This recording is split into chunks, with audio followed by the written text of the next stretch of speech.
coragem de largar tudo e correr atrás de um sonho. Hoje eu vou fazer um unboxing de uma dessas pessoas. É de uma lojinha que tá começando agora. Vamos ver o que ela mandou?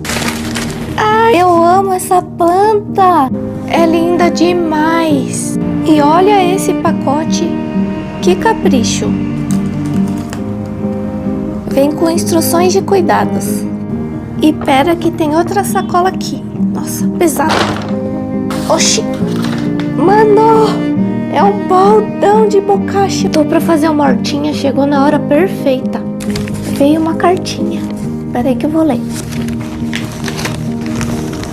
Que fofa, velho.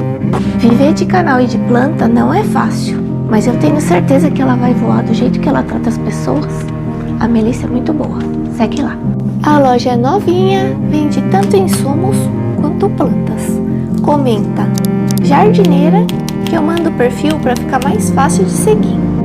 Ela entrega por WhatsApp. Eu vou compartilhar o catálogo também. E tem lojinha TikTok Shop.